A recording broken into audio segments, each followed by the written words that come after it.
being alone and being lonely is two different things. It's not same thing. You can be alone and not at all lonely.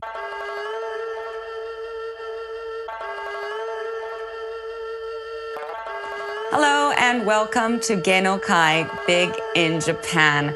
I'm your host, Keren-louis, and today I have the absolute honor to interview the one and only Tarun. Hi, Tarun. Namaste. Namaste. So, how would you like to start? Why not we start with Shanti mantra? Okay. So how we do, palms together, and the thumb will go on your third eye between your eyes. And just close your eyes and feel it. Astoma satkamaya tamsoma jyotiregamaya mrityoma amridam gamaya. Om Shanti, Shanti, Shanti. Slowly open your eyes with gentle blinks. We can proceed. Wow. Wow. Fascinating. It has really great meaning also, if you know. Yeah. What was that? Forgive my I'm sorry, I'm completely ignorant. No, it's actually Sanskrit mantra, which is actually enhancing your life in such a way.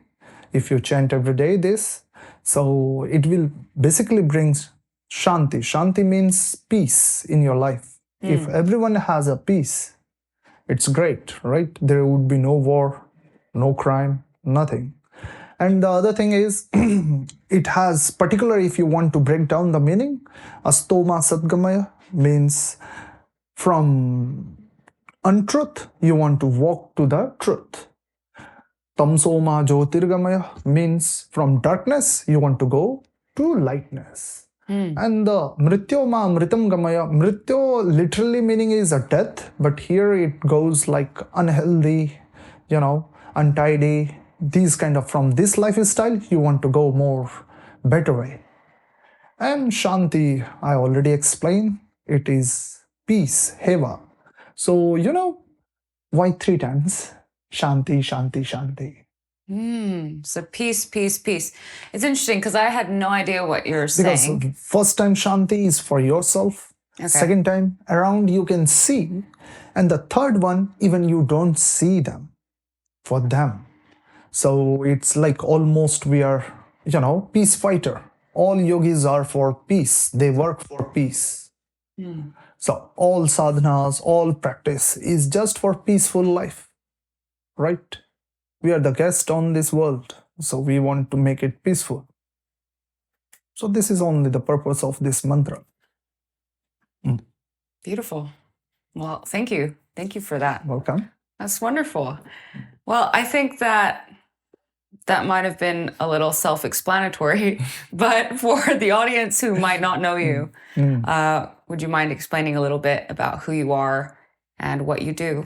I'm tarun-shekhar-jha, and I teach yoga, and I'm from India. Okay, that's great. That's wonderful. It's very easy. Yes, I'm teaching yoga these days, mostly in Japan or sometimes in India. And mostly in India for teachers because, full pack time. So that's like teacher training. Yes. Courses. Yes, I teach a lot teacher training. Interesting. Is there a specific type of yoga? Yes, I have my own style which is called Hanuman Yoga. Okay. And Hanuman is the symbol of power and safety and the security. So these 3 things is a soul of my yoga style. That's why Hanuman Yoga. Wow. That's an incredible name. It is. Interesting. Okay. I want to begin with asking you about your early life, how you got started, and just who was baby Tarun? What were you like? My nickname is Tarjun. as you can Okay. see. What a name. Yeah, because I was hyperactive boy as a kid, and I was climbing trees, running here and there.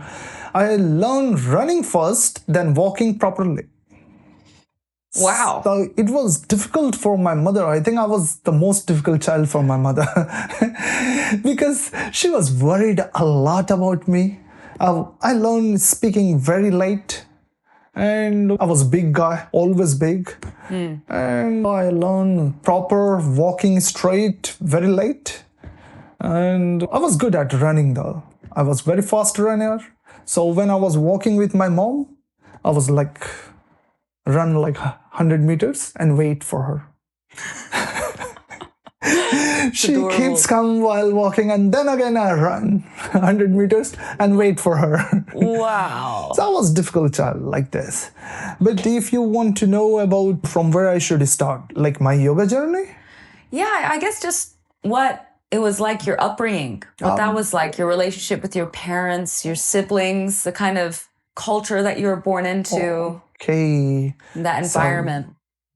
So the thing is, like, I'm a priest from, like, by family things in India. As a priest, we have a temple also, but that's why our house is like strict school. You cannot do many things like a normal child. There are many rules and regulations. So the one is like purification is very important in my house. So the thing is, you cannot just be dirty and come to home and they will like you. No, they will make you to take bath outside of house. Oh, wow. And then come inside. So purification is very important. Upbringing was very strict.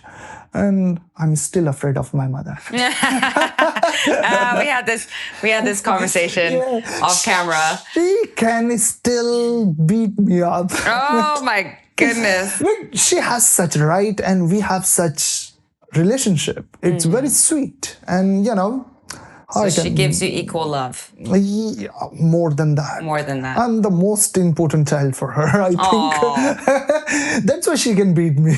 Wait, do you have siblings? Yes, I have one younger brother and 2 elder sisters. Oh, okay. So you're the middle, sort of, middle child. Yeah, I'm in the middle, but in India, the eldest son is like, the eldest son, you're carrying the head name of... and everything. So kind of, they treat me special.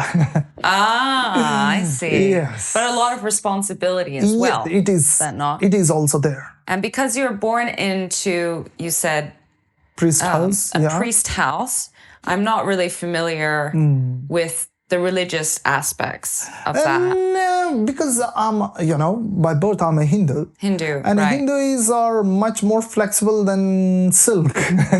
Sponge, more than flexible than sponge, Everything they can just take it. So we celebrate even Christmas. We celebrate anything. Oh, interesting. So it's not like we are very hardcore kind of people. We are happy people because we are more spiritual than being religious. So what is difference between religious and being spiritual? For me, Yes. personally? Yes. Or is in that- general. In general? Yes. My interpretation of spirituality and religion is more about like acts, religious acts, ceremonial things, more so than the actual entity that you believe in. To have a religion is you have a strict form in which you do things to... Almost close. Do you understand? It's sort of... To me, religion is the church and spirituality is God. Okay. So I don't know how else to explain that. I'm sure there's a more eloquent way, but... If you want to put it in clear words, religion makes you follower, okay? And spiritual life makes you seeker. You seek your path by yourself, right? So the thing is, more in a yoga, you find your own path by yourself. So that's why I'm actually not religious. I'm a spiritual guy. I don't teach religion. I teach a spiritual path only. So my upbringing is more like spiritual things. Rituals are there. In yoga also rituals are there, like you do trataka, put a candle and do meditation. It is ritual, right? You do purification, like there is a yama and niyama, do and don't. In yoga, this is there. So these are ritual. Like when you take a bath, this is also one ritual, right? Purification your outer body. And when you do like tapa, there is a one way of doing meditation. You do another ritual to clean your inside thoughts. So rituals are not bad, which is it's targeted. So I'm more spiritual person. I make people to be more spiritual and freedom. So you can find your own path easily. So what is a spiritual person? What does that mean to you? That's I said, freedom is there. Freedom. Yes. So we When all you are have free- the potential to be spiritual then. Of course, everyone is spiritual until and unless you don't want to give up your freedom. Right? It's up to you. You are your own master. This is the thing I try to teach each and every day to everyone. You are your own master. Until and unless you are not free from everything, you are not your own master, right? So freedom is very important. It's not like, oh, I'm free, I don't want to do job. Not like that. Once you are free from things, your performance will go more above, 100% you can give for anything. So this is the path of spirituality, which I teach and which I learned since my childhood. Wow. So it really had a great impact on Yes. who you are today. Yes. And I'm guessing you had a lot of role models as well. If you grew up in that sort of environment, I have, I believe my master is a Adi Yogi who created yoga. And I have different stories, like, how it's come. Because in Japan, if you ask who created yoga, many people say it's Patanjali. But Patanjali just created Yoga Sutra. He's not the guy who created yoga. Yoga is Adi Yogi, who is the first guy who did yoga. So if you go like in a history, but Patanjali is also one of my role model because he was greatest teacher. I see them like a teacher, so like a Buddha. So Buddha, for me, he's the greatest teacher, one of the great teacher for his era. I don't take him like a god, but he's shown the path, really right path, that if you practice, you can be free, right? You can be more spiritual. So that's why I love him. Wow. So same way, I love my master. He's Adi Yogi. Many people in India, they call him Shiva, Lord, God, whatsoever you can call. I call him master. So he created yoga for us. So great. Wow. And no like very tangible role models. You didn't have a yoga master teaching you, or maybe you are talking like about recent? When you're growing up. Recent, maybe my mother. Your mother? Yeah. Okay, so your first exposure, or the person who taught you the most was your mother. Yes. Okay, so she was practicing yoga every day. She is practicing yoga, but yoga has 4 paths. Okay. Basically, if you want to divide yoga, it has 4 paths. One is Jnana Yoga, one is a Bhakti Yoga, one is a Karma Yoga, and one is a Hatha Yoga or Ashtanga, whatever you want to call that. So her path is mostly Bhakti Yoga, and Bhakti Yoga is, path of love. Okay, it is path of love. So she practiced a lot that in her life, path of love. And she knows, maybe these days I know more about Hatha Yoga, but basic things are the most important in yoga though. Interesting. So it wasn't, for a lot of Western people, yoga is often considered a hobby or a form of fitness. But for you, it's always been a lifestyle. Yes. Is that correct? Like in my house, how you do sit and eat. You just put in a lotus pose, sit down and eat. This is a pose, I learned this before knowing the name. Wow. So many times in my life, it's happened that I was practicing such asana or meditation. Yeah. And about that name or things, I learn later on when I read book or, through different medium. I learn, oh, this is the name. Oh, this is the chakra I activated. So it happened to me like this. Because yoga is practical thing. You have to practice a lot. It's just reading and, putting here everything and nothing you practice on ground, it has no meaning. Understand. So yoga to you is a verb, not a noun. Grammatical, yes. It's easier for me to assimilate that in that way. Okay. Right? Because yes. if yoga was just a noun to you, then it would just be stuck, like you're saying, in the philosophical. Yeah. Theory comes later on. First come yoga. Okay. So yoga first you should practice. Everyone, if you ask me one advice, what you should do, start practicing. Interesting. Yes. So do, and in the doing, you will then understand. Yeah. Then theory comes later on. 99.999% yoga is practical. Only 0.000000001 is a theory. Yes. Interesting. That I sensed a little Japanese in your zero. Diddle. In Hindi, we say like a shunya. Shunya. Yes. Zero is actually invented in India, you know that, right?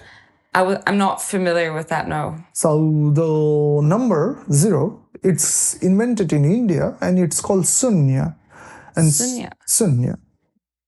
Okay. And sunya means nothing is there. Right? And we have one kind of sunya meditation also. When you go, like you empty your brain completely, mind completely, and nothing is there. This is one style of meditation also we practice. Being zero. Being zero. Yeah. Very important and interesting number. If it comes behind some number, it increase the value. If it goes to front, decrease the value. If it goes up, it's almost make a same value. And if it goes down, up, then it goes infinite. And go down, nothing change, right? No. I'm really not the one to ask. Yeah. I'm terrible with numbers, but I'll take your word for it. And I'm sure, somebody will be fact checking for us. If it goes down, it goes infinite. And if it goes up, it goes zero. Multiply becomes zero. And if you divide, it's become, infinite. Right. Yeah. Okay. Very interesting. Very interesting. Yes. Very interesting. Should we potentially hope to make ourselves zero? Why not? Interesting. I don't know why my mind went there, but should that be the goal? To learn how to make ourselves zero? Or No. It is zero helps you to restart anything, because life is not one day job, right? Right. So when you went somewhere wrong and you want to restart, it's very good to become zero and then restart. Then you don't have luggage, backlogs, to walk on, even in a relationship. Be zero and then restart. Fresh start is the best. That's interesting. I have perhaps a little bit of a contrary opinion about the zero, and I want to see what you think about this. But for me, I guess this is just about relationships in general, but we often go into relationships hoping that we'll have that new start. But we end up bringing all of these other things from our past relationships, the traumas, these sort of associations that we've created, negative, positive ones from our past relationship into that one. And I think that's inevitable because we all have memories. And in our memories, we have these traumas. We have made these associations. Did I ask you to just become like blank? No. I'm saying relationship. When you put a plant, you clean down, right? yourself. Be fresh. Don't, if you go with trauma with someone's, spoiling your life and that person's life together. Right? So, Okay, so what do we do with the trauma then? Be the zero. So we make the trauma zero. Everything, like, if there is some love there, that's you can take. But mostly if you reinvent yourself with your partner, isn't it great? Every day is surprise. Yeah, that's great and that's ideal, but how realistic is that? Truly. It is. So you can do it. So you believe that it's easy? There is nothing doable. Easy or hard things. If you ask me what is easy, there is nothing easy and there is nothing hard as well. It's how much you are willing to do it. Okay. People compare with the will. If you have really strong will, there is nothing hard things. If you have really loose, you are not willing to do it, it's super hard. Interesting. Okay, well, we went on a bit of a tangent there. Yeah, let's come back and let's talk about maybe, all right, so you're raised in this priest house, is that correct? Okay, yeah. And that was probably till the age of around, how old were you when you left or went to college? My high school is always outside, so I changed few schools and all. Okay, so you left your childhood home and went out into the world when you're around high school, is that correct? Yeah, I think since high school or maybe before high school, just 1 year before. Okay. So then, with my mother, I was not all the time, but we were talking always in constant relationship. Still, for example, today also I will talk with her. Oh, wow. Yeah. So I talk with her every day. Oh, it's beautiful. It's an amazing relationship you have with her. So when you went to college, you went to college in India. Yes. Is that correct? Yeah. And when did you first come to Japan? Because you told me it was quite a while ago. 2011. Yeah. The first time I came and I was a backpacker. I was just seeing around because I study a lot Japanese history and all. Okay. So it's very much interesting for me.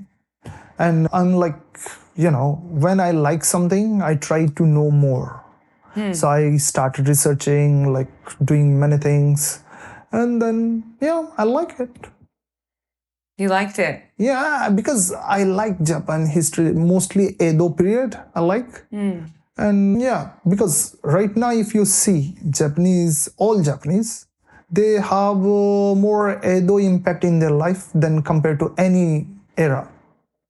Okay, so for example, when you walk, I think in Tokyo, you must encounter this, people tilt their umbrella, right? When it's raining season and you are coming and someone is coming from front. This culture developed only in Edo. When, or they were having very congested area. Street were small, narrow. So they developed that. And they decided we're going to do like this and we're going to walk across. Interesting. So most of the things, Japanese things, sitting in a seiza properly or deciding all decisions has been done in a Edo time. Wow. So I had no idea. Because thank you for that information. Chommage, the samurai, everyone must keep. It's also Edo time. You see in a culture impact, because my background is in clothing, so I was reading history of costumes and other things. So shibori, that tie and dye, Japanese tie and dye was really great before. So now I don't find that kind of textile these days, but I will try to revive again. So it's all developed in Edo time. Wow. And the white clothes, you see these days pure white, 100% white. It's also bleach developed in a Edo time. So before that they were using off-white, not 100% white, milky white. Wow. So I think Edo period impact their life a lot and they can feel connected. Wow, interesting. So these kind of things make me fascinated about Japan. Yeah, I can tell that you probably studied profusely. I love Japan. And you have a deep love for Japan. I think that really translates from the amount of knowledge you just shared with me, which I don't know how I could apply that to my daily life, but thank you. I'm glad to know. The Edo period. I'll bring that up, at the next party that I'm at. That's awesome. Yeah, so you came to Japan and you were just backpacking, and in no way were you here in the capacity to teach yoga. Is that correct? So after you went back to India, around how old were you? Were you in college? Should we? Oh, I'm sorry, but we don't have to mention specific numbers, but around the age of college. Are we going to talk about 99 years old this? I was that time. 99. I see. Of course, I forgot. Apologize. Must apologize. My eyes speak a lot. Yeah, they do. That's right. Yeah. This is a very interesting topic we discussed a little bit off camera. Okay. But the subject of age, which is interesting. You have a very unique sort of opinion on this. Yes. Maybe we could save this for later down the conversation. But so we'll go back to that further on. But when you first came to Japan, I'm guessing you had already graduated college. Or were you still almost, in? Yeah. Okay. All right. Well, okay. Well, they can do the math. Okay, if they're good enough to do the math. I don't want to say. I see. All right. Yeah. How do I phrase this without referring to age? Let's see. Okay. So at the time when you first came to Japan as a backpacker, like you said, just for the sake of your love and interest in Japan and its culture, were you in India practicing yoga or teaching yoga, or were you teaching yoga? Yeah. Both things I was doing. Oh, really? Yeah. But yoga is not like my profession. That time I was doing modeling in India. So that was my main profession. This is what I want to ask about. What were you doing other than yoga in India I was teaching yoga, but it was not like I was making main profession. My profession was always like fashion.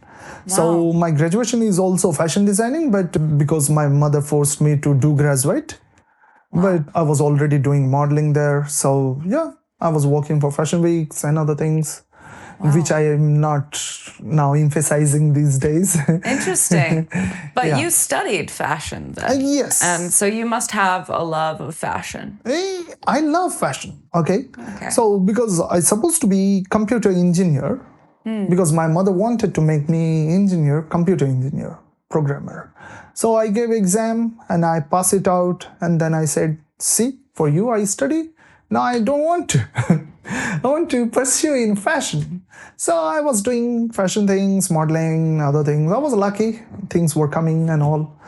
And then at the same time, she started to force me. After my high school, I took gap. I was working, and as a teen, if you get money and little bit name also, it's enough. You're popular around. So then, but yoga keep me grounded. I listened my mother, and I went to fashion school. I study fashion 4 years completely. I did some in work also in a fashion house, and again, that fashion company was doing production for Japan. Wow. Yes. Wow. So you had a relationship with Japan. Oh, yeah. Far before you ever thought. It's much more before, because my brother-in-law, he was a legal advisor for one society. It's called Japanese Indo Society. So I am always connected somehow. That's really interesting. Hey guys, if I could just have a moment of your time, it would mean the absolute world to us if you took a second and liked, maybe commented, and please subscribe to this channel if you enjoy this content and want to see more stuff like this. Now back to the video.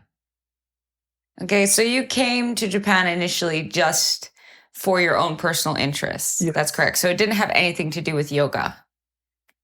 Nothing. teaching yoga. You just came to experience the culture and travel. And what was your first impression of Japan, just as the tourist? It's difficult to answer because I was having some image in studying, very old time of image, because I was seeing movies and all other things. It's got more clear that reality is a little different. But still, my love never goes down for Japan. Just I face reality, that's all. And the basic nature of Japanese people are same. It's not changing a lot. What were the main differences between your idealized version of Japan and the reality that you experienced? I think I wanted to see more happy face. Oh, that's rough. Especially if you were in Tokyo. I don't know about the happy face. You just go to some station, okay? 8:30 around. People are coming out from station to go to their work. They forgot smiling. Just flat face. That's why one of the reason I want to teach yoga here, because it has more meaning than any other part of the world, I think. Interesting. So I've never been to India. Yes. Would you say that just smiling on the street is a very acceptable thing? Because, for example, if I went into a konbini and I was just smiling, to myself for no reason, to be honest, most people will probably think I'm a little nuts. I'm a little crazy. Something's going on. Yeah. Because I'm 24 hours like this. Oh my God. Well, all the time like this. I mean, personally, when I see somebody smiling on the street, my initial reaction, if I'm completely honest, is to be like, have a little bit of a judgment or criticism. And then I'll try to look further and overcome my initial reaction. But the thing is, my happiness is not for others. It's for me. And I keep this happiness all 24 hours. I think I sleep also like this. That's wonderful. Okay, that's very impressive. I'm just asking that is the stereotypical, I guess, reaction that a Japanese person would have. In India, but in India, if you smile, 3 people will smile. Oh, really? Okay. That's great. See, happiness has nothing to do with money or any other outer things, concrete outer things. Happiness is more its inside job. You can be happy while dying. Maybe that would be your last laugh, but you can still be happy. Okay? So it's not like more than 70% things, problems people has, it's inside job. And maybe 30% I say it's outside, but it can be up and down, but it's like this. Interesting. Yes. So for being happy, you don't need any reason. I believe it's our birthright and we born with this basic feature.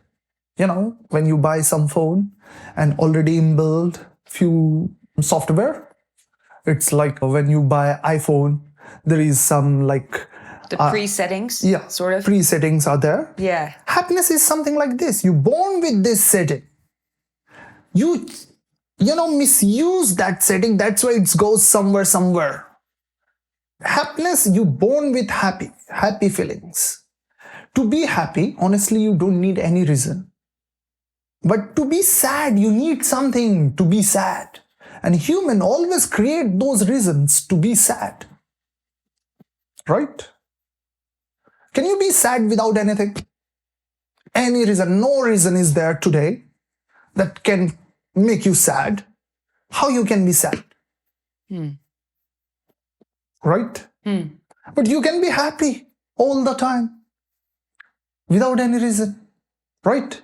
This is the point. You can be 24 hours happy without any reason. But to be sad, you need something to be there. Interesting. It's strange that we're all spending so much time and energy looking for things to make us happy, right? That is, I would say that's generally the same for everybody. Yes. We're all looking for that happy life. We're all searching for happiness. And you're saying that our baseline is actually happy. Yes. And what we're actually doing is looking for sadness and looking for grief and reasons to be unhappy. If you know yourself, you are basically a happy person. It's just like if you take off your clothes, what left over? Your body, right? So people start to wear more and more clothes on the clothes. That's why these layers makes you more disturbed. It's just easy example.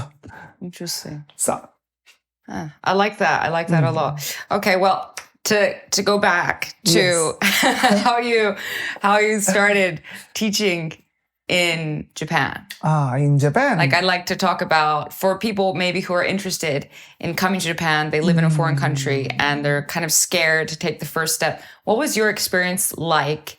How hard was it for you? And like, how did that come about? It's very interesting, actually. It's nothing hard for me because I was always practicing yoga. So my basic things are all clear. If I have a chance, I will teach, right? Because I was teaching in India as well. So the thing is, I was going for a dance school because I wanted to prepare for Bollywood before. Really? Wow, that's interesting. Bollywood star. Wow. Completely another part. That's why I was going for action team and other things. Like I learned sword fighting and other things. Wow. Yeah, tate. So this is the dream that you envisioned for yourself. I think that time my dream was like that. But even if I could be star, I would be teaching yoga for sure. Interesting. Because yoga is not like profession. Still, I don't take as a profession. It is my dharma, duty to do it. That's why I never get tired. Wow. Because it's my duty to do it. Why I need to get tired? No stress. Amazing. So my day start from 4 o'clock every day and end by 12.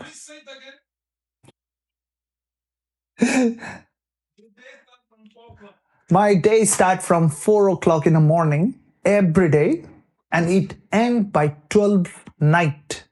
Wow. I use only 4 hours or 4.5 hours around for sleeping, but I never get tired.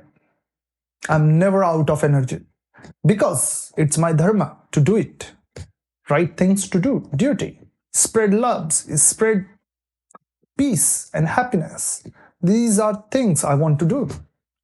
So then how I started, come back to the question. Well, this is very interesting. I was learning actually dance, and one of my dance teachers, she was getting old and she thought, okay, it's better to have a yoga license because teaching yoga is much easier, she thought, because I was learning street hip hop from her.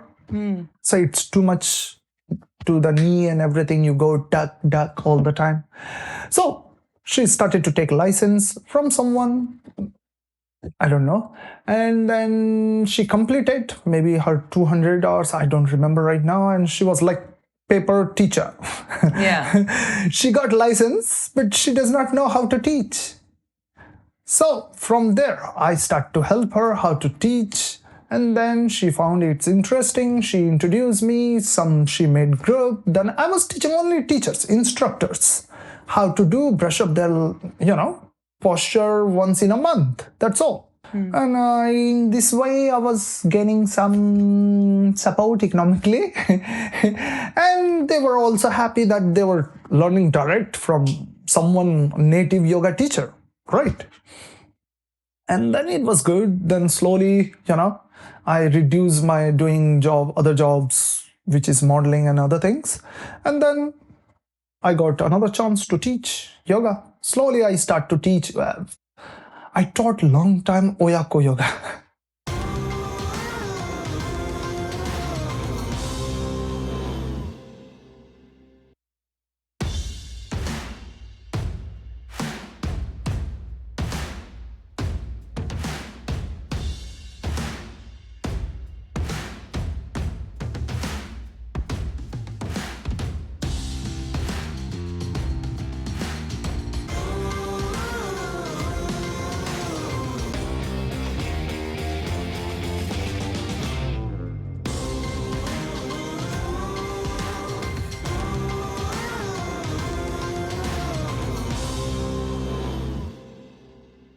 Oyako yoga. So parent and sibling. Yes.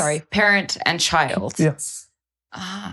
That's, I taught what is, them. is that a specific type of yoga? It's mostly making great bonding to kids and, Is that a category of yoga that is taught generally in Japan? Is that a type of practice? No, that I thought it's good for them. So. So that was something you developed on your own? But it would be there somewhere. I don't know because I never Google. I just thought it's good. So I just started to teach and people were coming.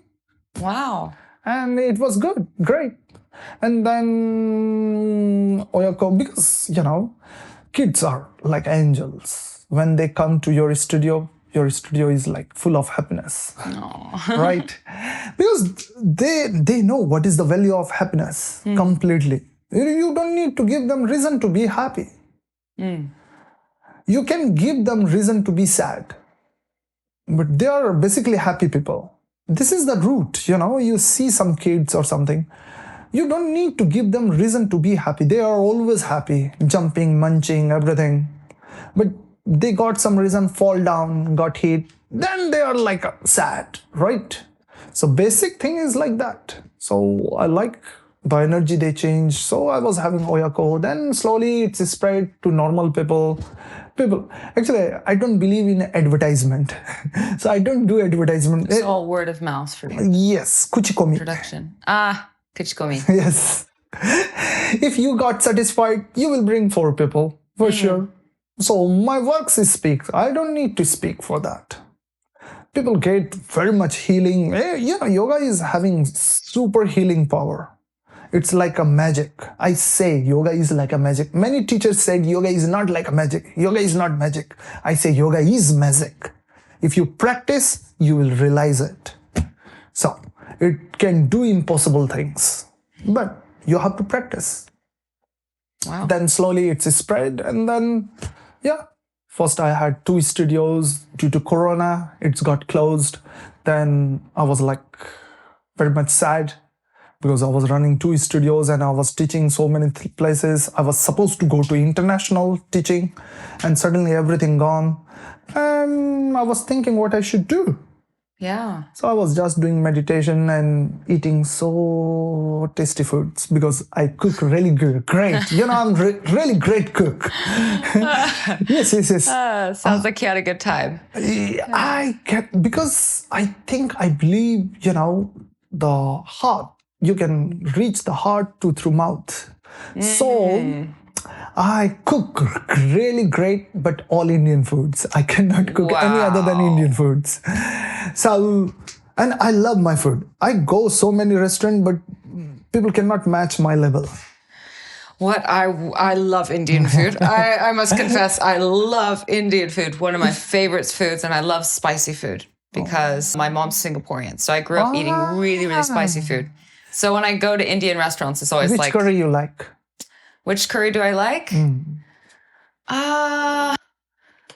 Mutton masala, probably. I don't eat. You don't eat meat? Red meat, I don't eat. So in India, they don't eat mutton. Is that correct? Or does it depend? Very less people.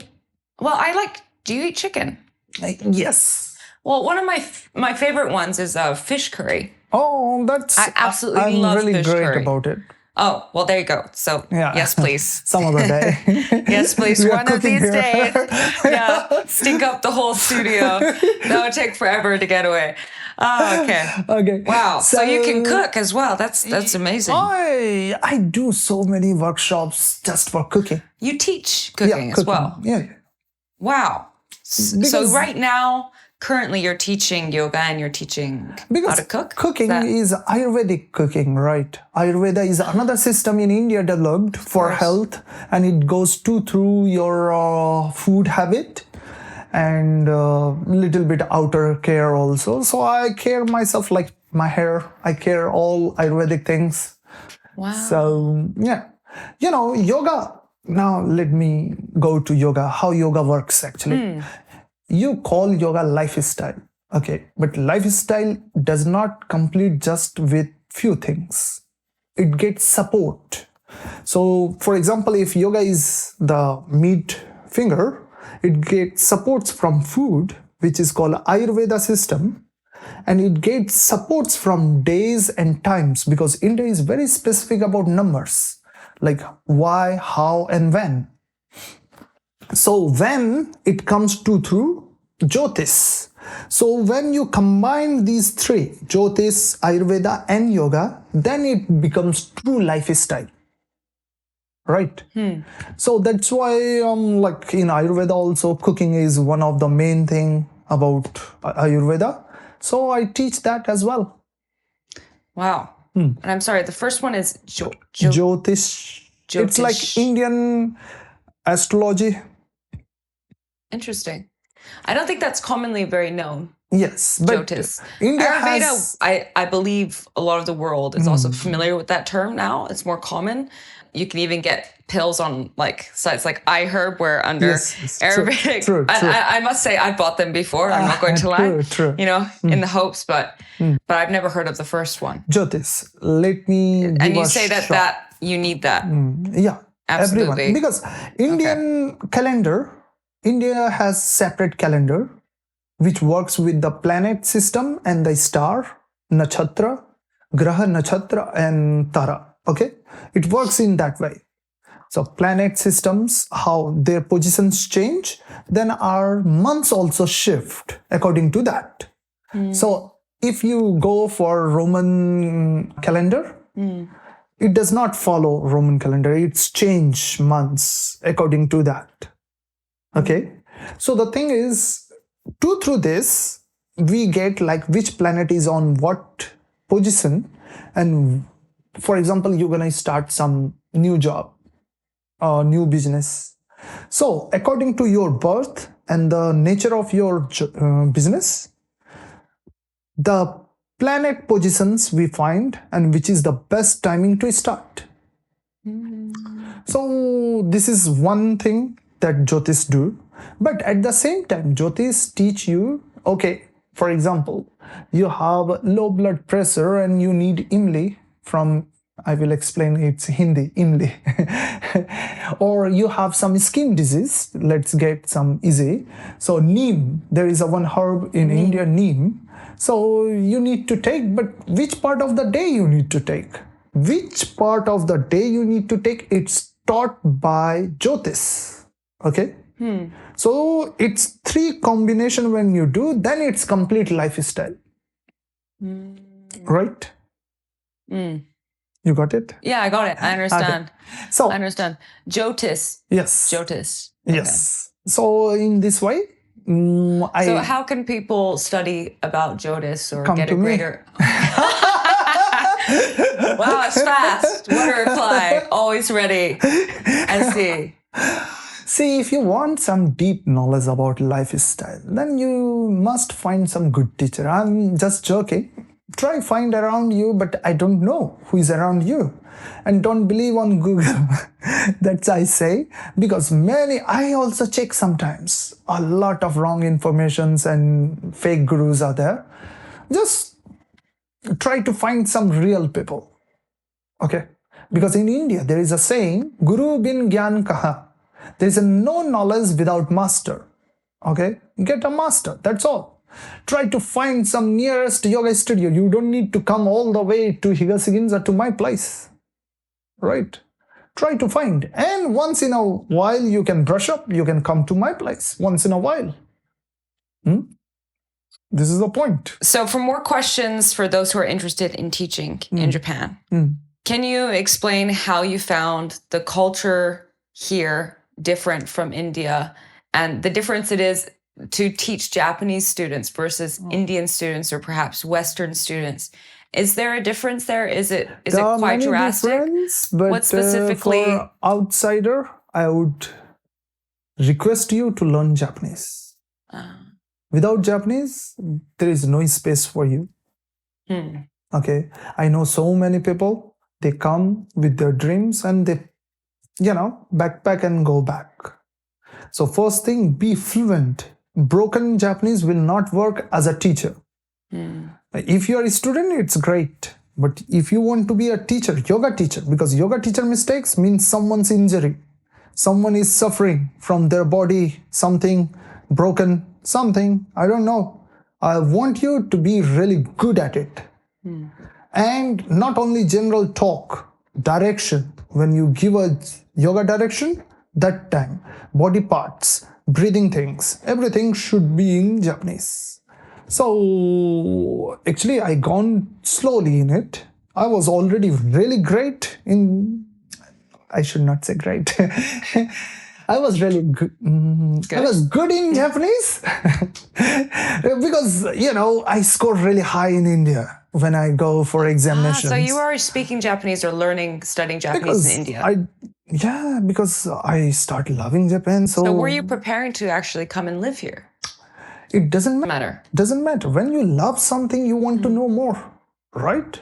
With human also. If you love someone, you have interest, you want to know that human more. Same with anything.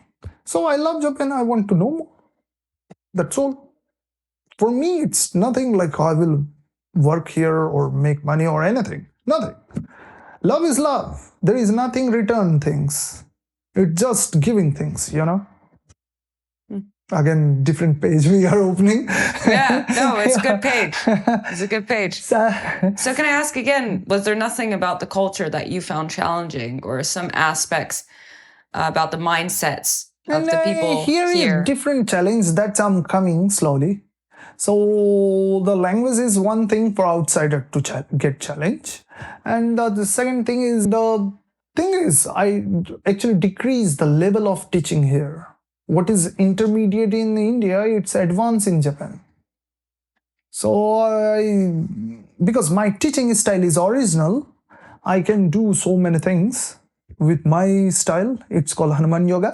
Yeah, I wanted to talk about that again too. Okay, so I did readjust everything, and the challenging thing is paperwork here.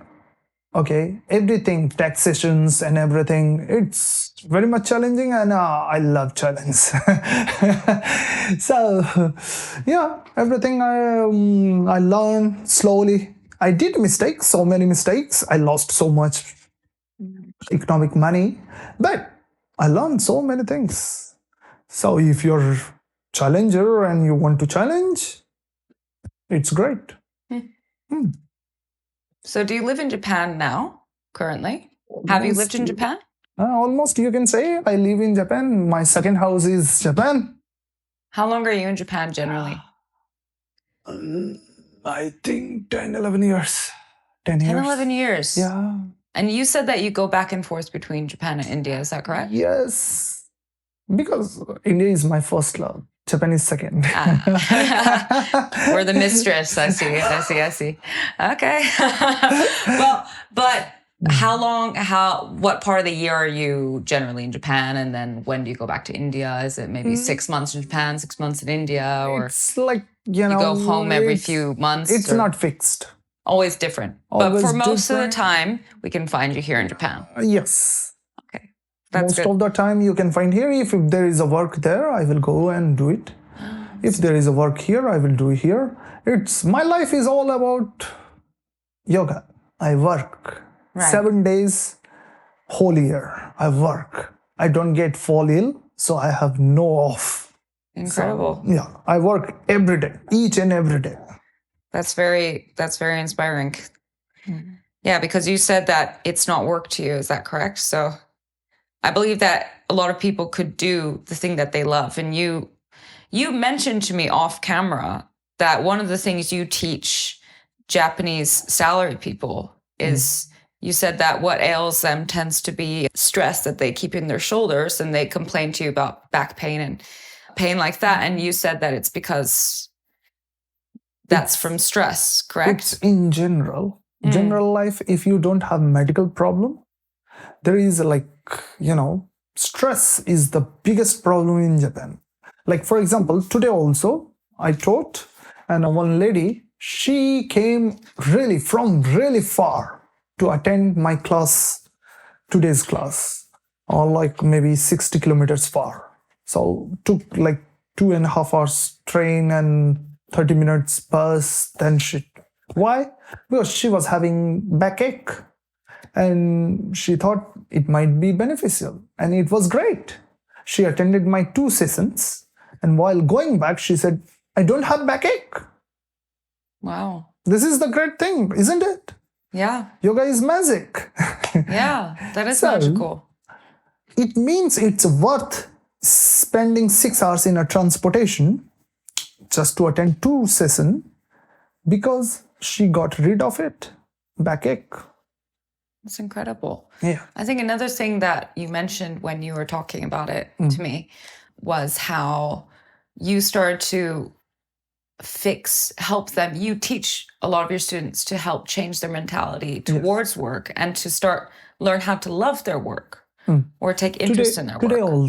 Today also, she was also having stress only. So we talk,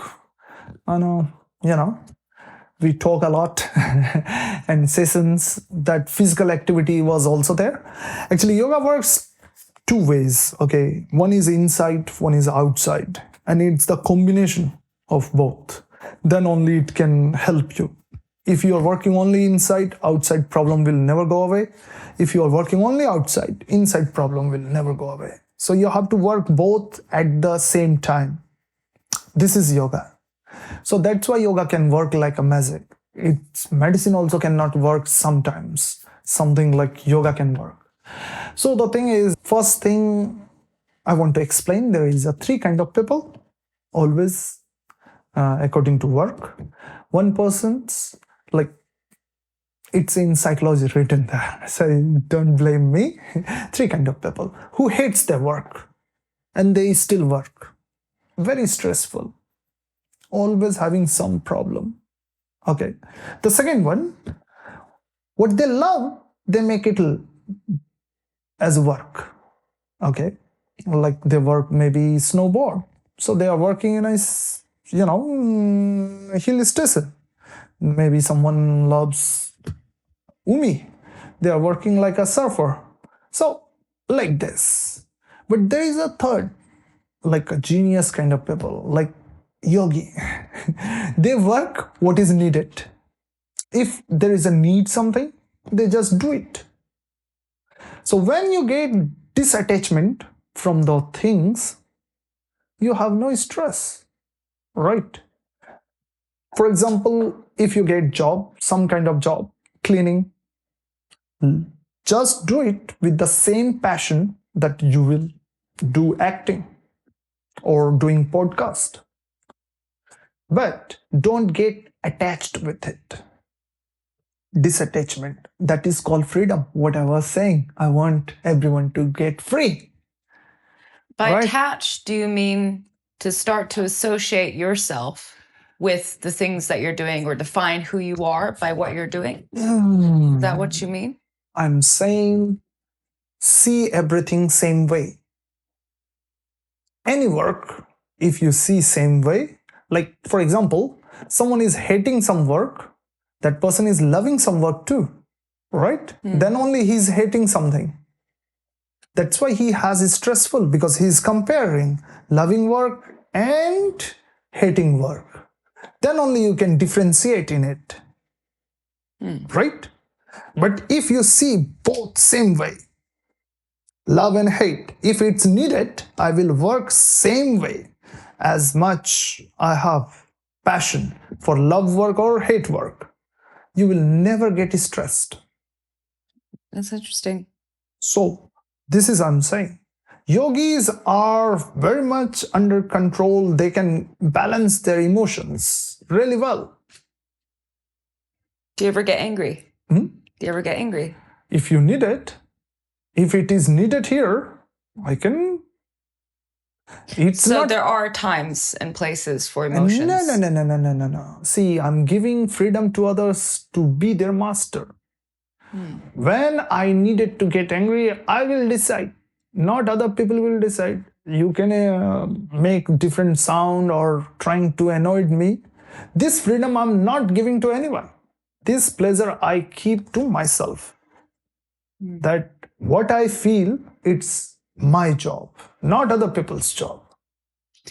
And those kind of practices you teach. Yes. In your original form of yoga. So in that way, you get freedom, right? This is real freedom. When you decide what you feel, this is your freedom. If, for example, you have a boss and he had fight at home, he came to the job, you come and he just shout at you and your feeling changed. Komatana means where is the freedom? He can change your feelings. But if you don't accept that, inside you, outside you have to listen because he's a boss. But if you don't take it inside, you have the freedom, all authority, not changing inside any hormone. When you decide to be sad by yourself. But usually people don't get sad. When you have freedom, you will not decide, oh, today I want to be sad. Always people choose the brighter part. Okay, so the thing is, you must have your own emotional freedom from cutting down from other people. Never give such freedom, I say like in normal remote control. Imagine you are a TV and you have so many channels like your emotions, and you gave that remote to someone.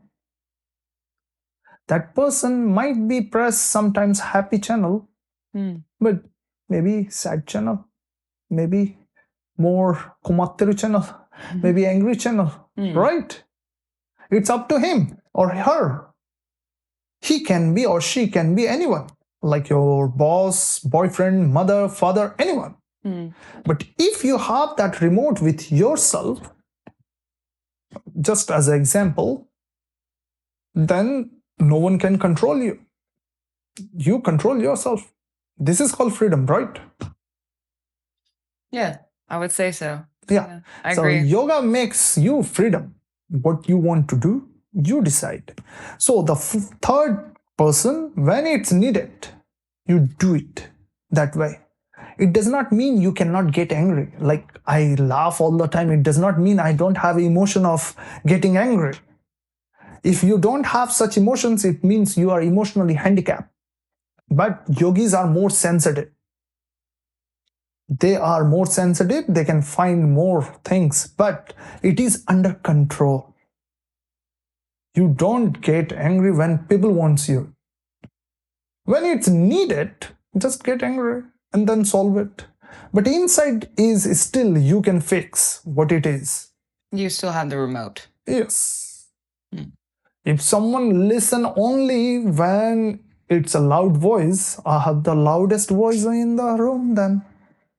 If someone listen only smiley face, I have the best smiley face. So the thing is, I just need to have a remote control with myself, not with other people. That's all. This is the way yoga works, and what is I'm teaching them. That's very interesting because we are raised with sayings like, you make me happy, or you make me sad, you make me angry. Especially in relationships, I feel that we're kind of taught to give that remote away. Like that's what you're supposed to do. You get in a relationship and then you find the person who makes you happy. We're brought up with this psychology as far as love and romanticism, and that's very interesting. I think many people are getting confused from software and hardware things. Okay. There is for example, love. Love is a kind of software inside you. It does not exist outside, right? It's a kind of joyous feeling, sweet feeling inside you. Not outside with someone, some man or someone. Relationship does exist outside. What you have with that person, you are sharing your joyness with that person because of relationship. Isn't it? Right? But the love is inside you. It's not outside. Someone cannot do or give you love. It's already inside you. You are sharing that joyness each other, the moment, right? So love is just sharing. Yeah, but love is software which is inside you. Yeah, I get it. So love is the software.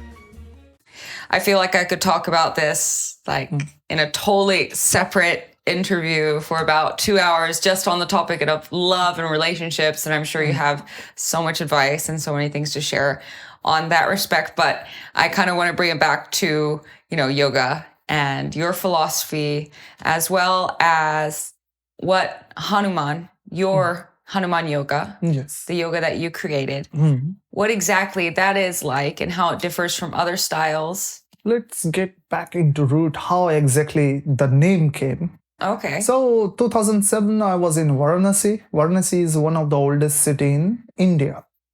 And they have the very important temple. There is called Sankat Mochan. Sankat means problem, any kind of problem. It can be emotional problem, it can be physical problem, it can be emergency or anything. Mochan means who take away. So first idea came from there when I was doing meditation there, because in India, temples are just power spot where you can get more energy. The way they create and the power spot in Japan also, there are many power spots. If you do meditate there, you can increase your chakra power. So I use that way. I go there, recharge myself. So I was doing meditation, and the first I got idea for my original yoga, Sankat Mochan at there, Hanuman Yoga. And then Hanuman is actually universal thing. It's not only in India things. Hanuman went to China, from China to come to Japan, and he called Son Goku. Son Goku is actually Hanuman. And then there is like in Thailand, if you know the Muay Thai, there is a punch called Hanuman punch. When you do both uppercut, it's called Hanuman punch in Muay Thai. You go to Indonesia, there is a Hanuman city. So there are many places. Hanuman is everywhere actually. So it's a great name. Okay, come to the philosophy. Hanuman is like unseen, Anzen, and Chikara. The power, secure, and the safe. So these are the three basic pillars that we have in Hanuman Yoga. And if you go to more in detail, Hanuman Yoga is for everyone. It's not like specific only for a sports person or like elderly people or maybe kids. No, it's for everyone. So there is in a Hanuman, we have like an active Hanuman, which is for sports people, where we have a special kind of sun salutation, we do that, which works on your motor movement also, and which works for your strength and endurance at the same time, flexibility. Then you go to like meditation part. Should I explain meditation part also? Yeah, absolutely. Okay. So actually meditation, before we were talking about a little bit health, mental health and all, right? Mental health specifically in Japan? Yes, it's really stressful for those people, Sakaijin. Yeah, like working class who is working. It's beautiful place for retired people or kids, but it's very much stressful for who is working. So it works magic. Hanuman Yoga meditations, they work like magic to them. And, in other way, if you see like meditation is very limited, meaningful. You have to go back to the root. It is not only meditation.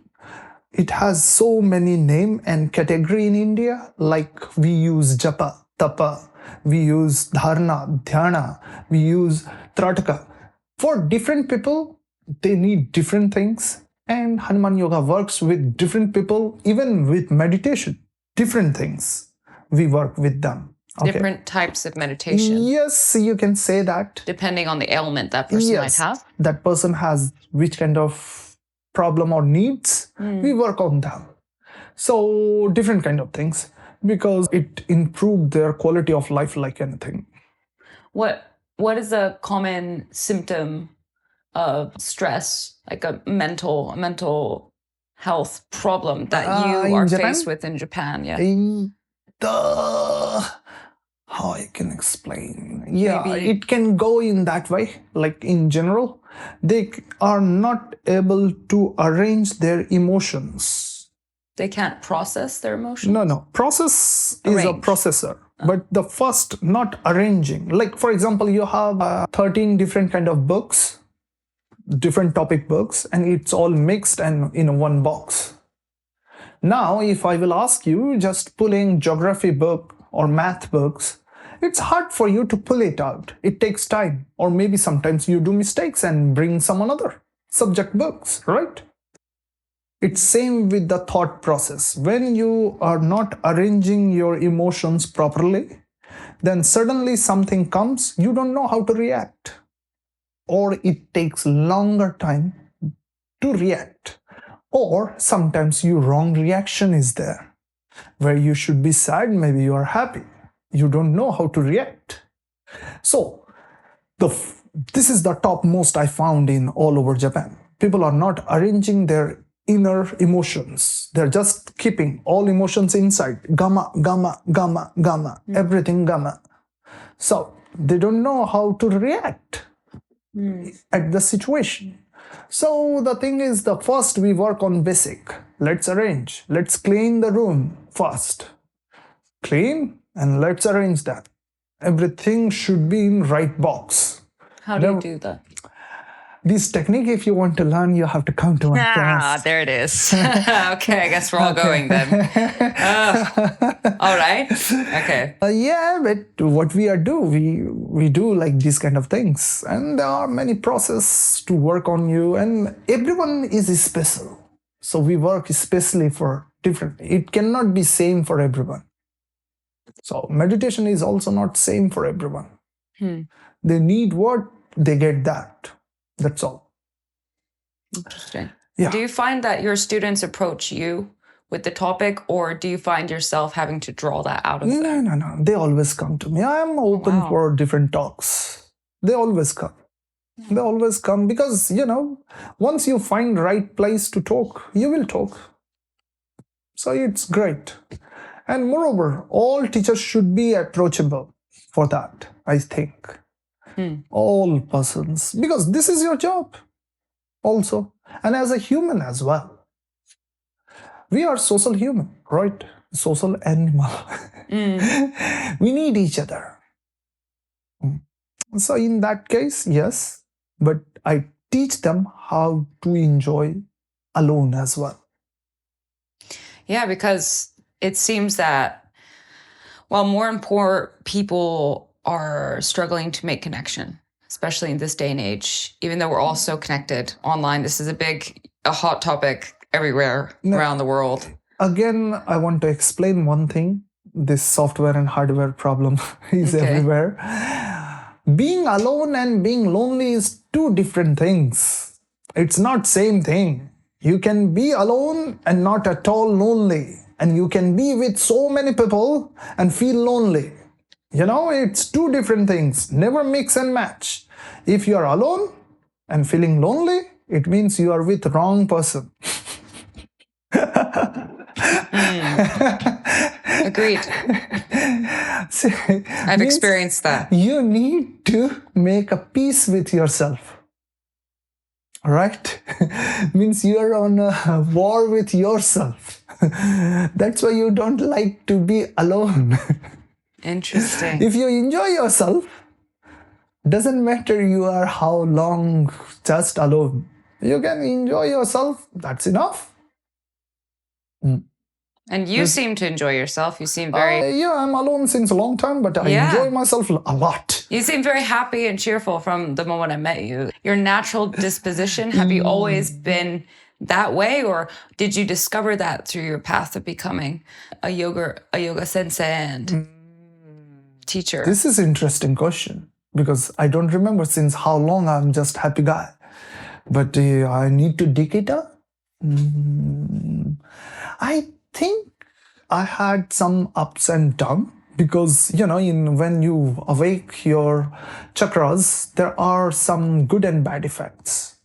So because my things are more accidentally first and then I control it. So I suffer a lot due to that. So when you open, for example, heart chakra, when you open your heart chakra and just keep open, you are so sensitive that everything can make you cry. Okay. So you must learn how to close it also and how to deal with these emotions. So the thing is, I learned hard way.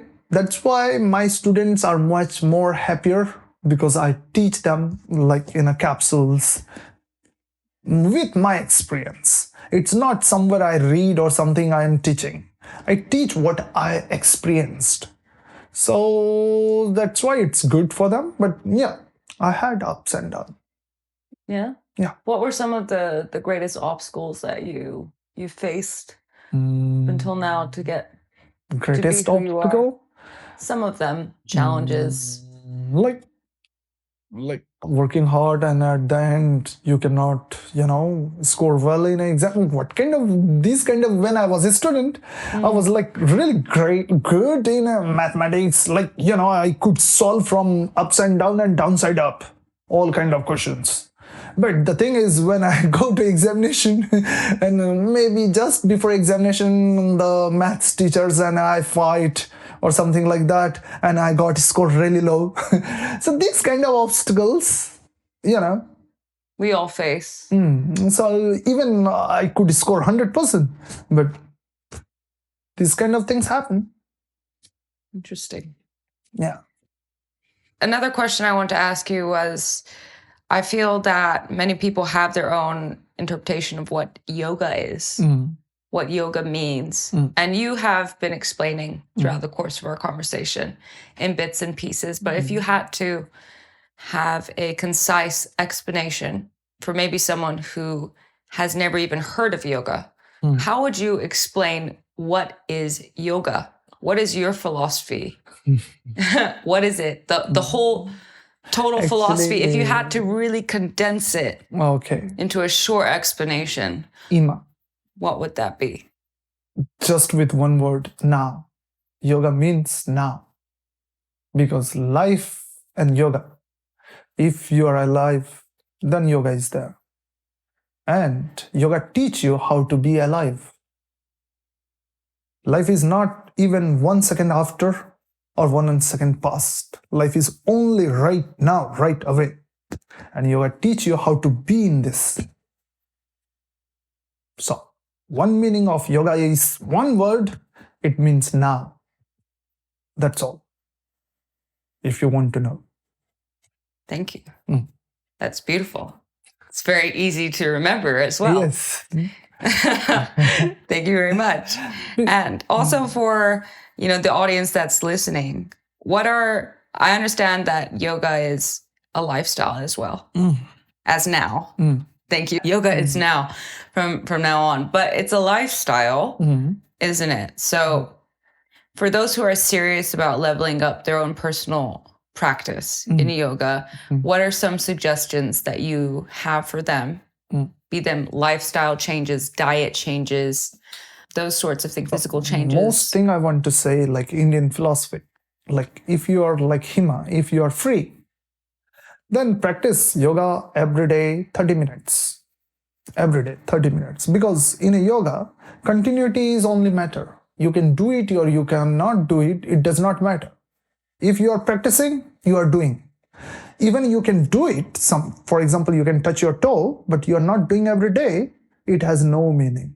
But I can't touch my toe, but I'm trying to practice every day. It has the meaning. Okay? So yoga has only meaningful if you are doing continuously. One thing. Second thing, that you are really busy now. Maybe last month you were free.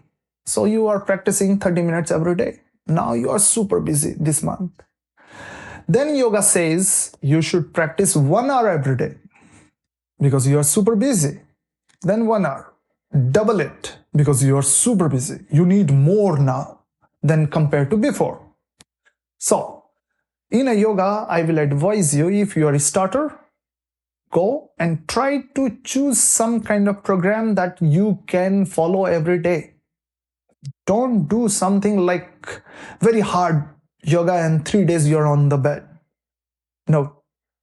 Try to be wise, find someone who can make you go with you, not go for example, if I'm a teacher and some student comes, I will follow that person, how to go with that person, how to bring that person till advance.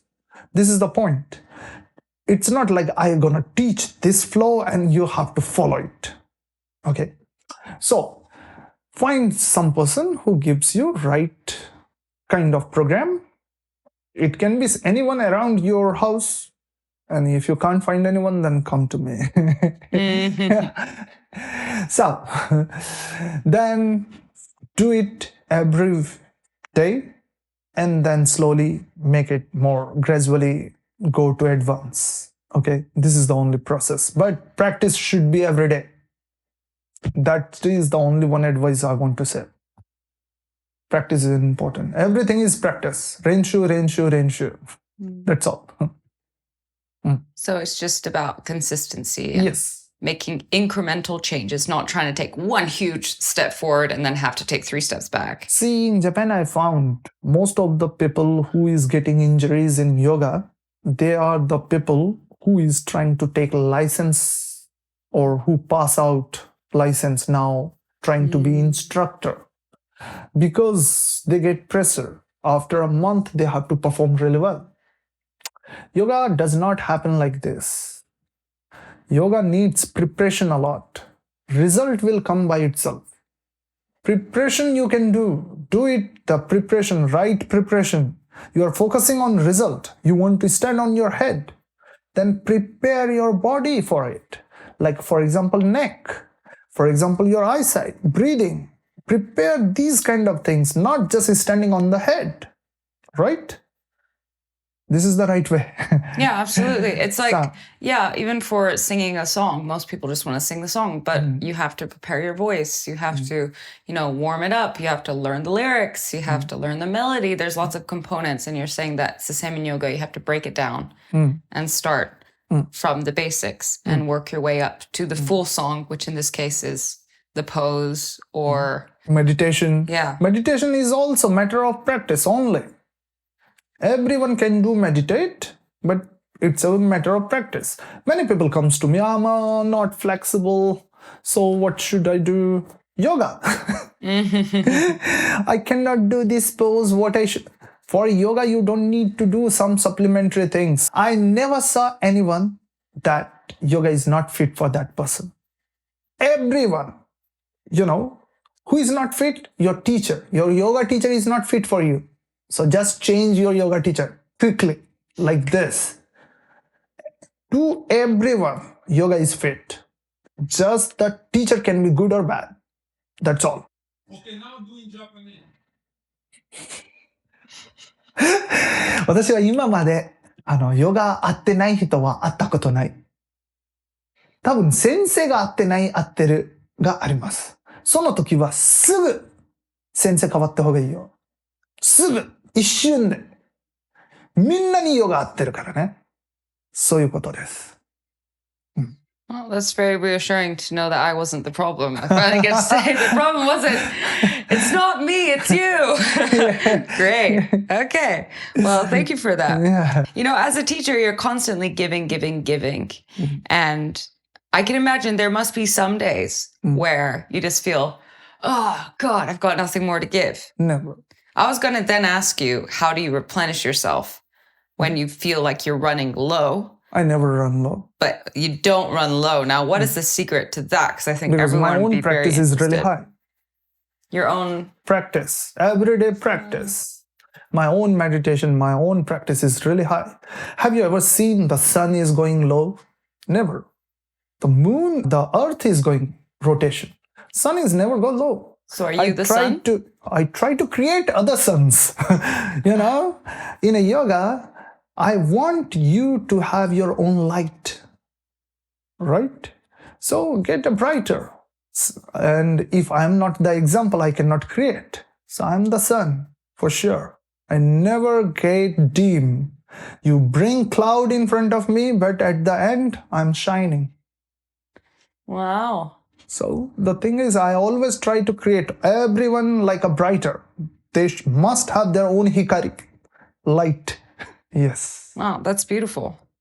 What is the one thing that I could do, or the people watching, this interview could do today to dramatically improve the quality of their life? In yoga, the most important thing is prana. And when you can control your prana, you can control so many things. Prana connected with your breathing. If you have controlled breathing, it can improve so many things. Even how you put the key, how you eat, how you walk, everything can change. So if you want to practice, one thing I can give you practice, just easy thing, like just inhale, hold it for 5 seconds, exhale completely, hold it for 5 seconds, then repeat it and increase the duration of holding.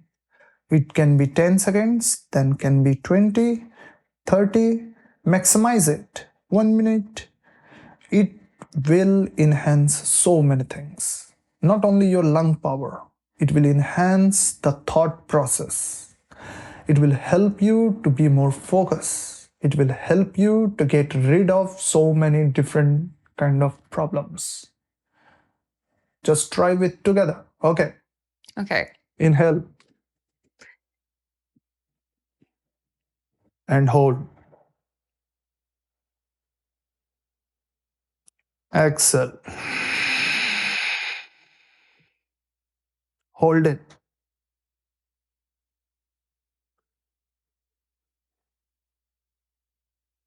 Inhale. Hold.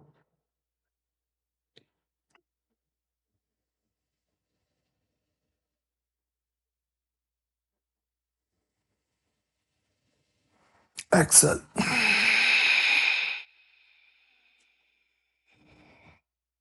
Hold it.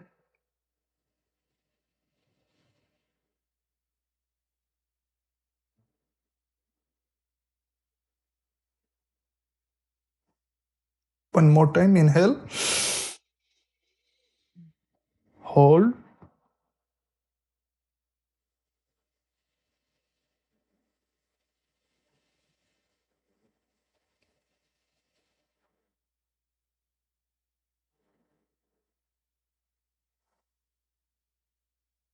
Exhale.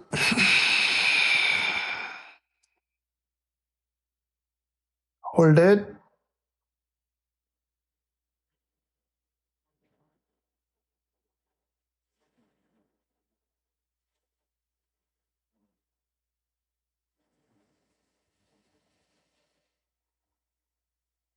Inhale.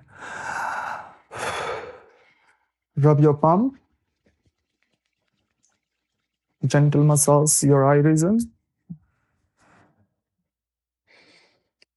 Slowly open your eyes with blinks.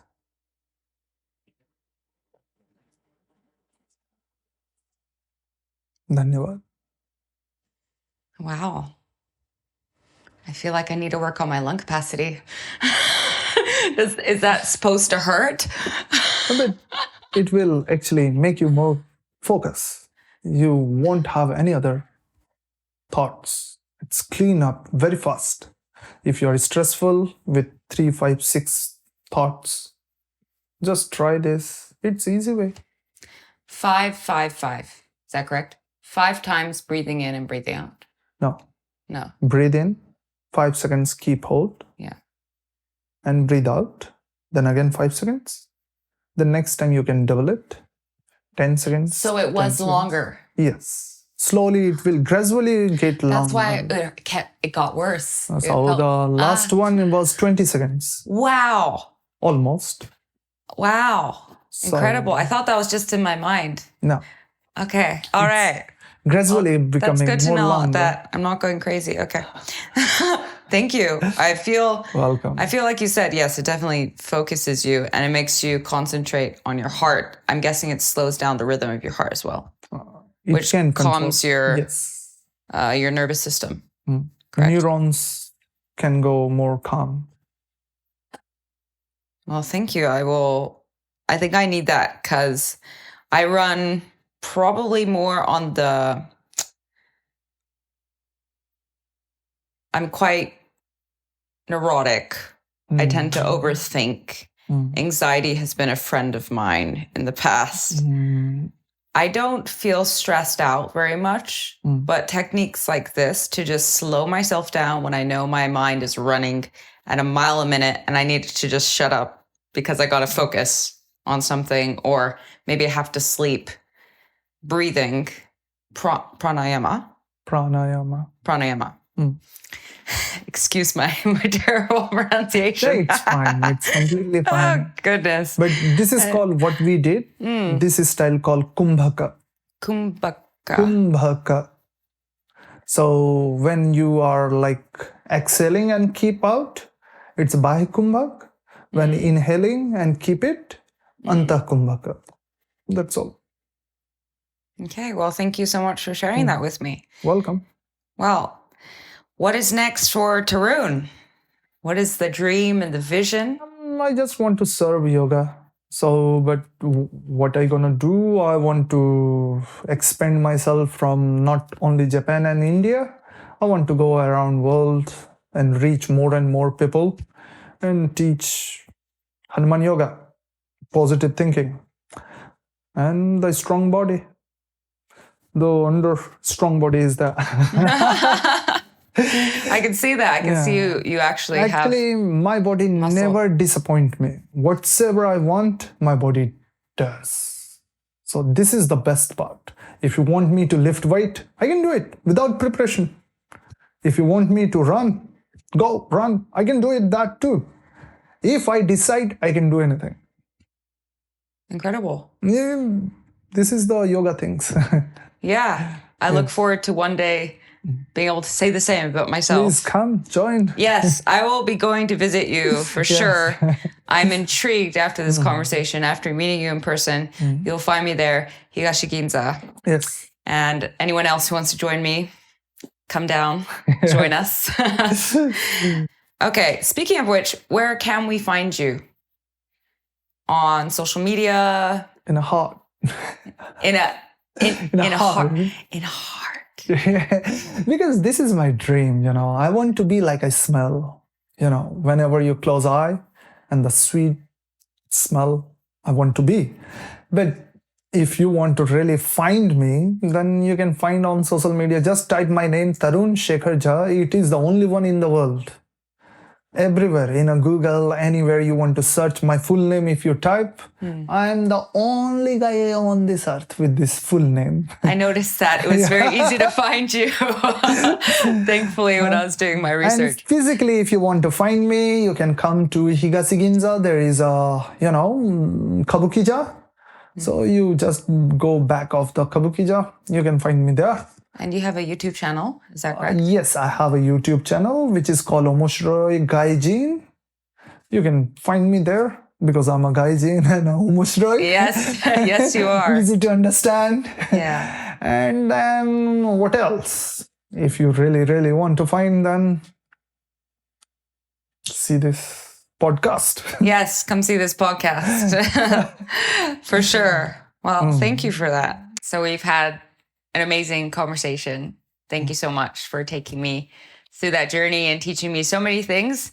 I feel like I'm probably going to take about a month to digest all the information that you've given me, probably rewatch parts of this video. And as my final question to you, what is the impact that you want to have on the world? What is the legacy that you want to leave behind?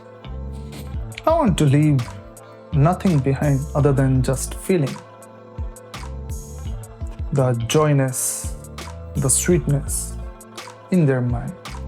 Even I don't want to keep my cemetery or anything. If I die, I want to just burn, get put into Ganges. Okay, because we are a guest here. We are not here to hold something. I don't want to keep holding here. So the thing is, nothing left over. But until I'm here, I want to make it 100% useful and little bit impact in the thought process of people. That's all. If someone remind me after my death, just a sweet smile should come. That's enough for me. It's beautiful. Tarun, धन्यवाद धन्यवाद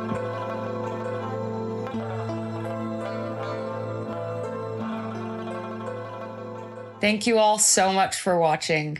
If you have a second, please like, comment, and subscribe to this channel. It lets us know that you enjoy this content and want to see more like this in the future.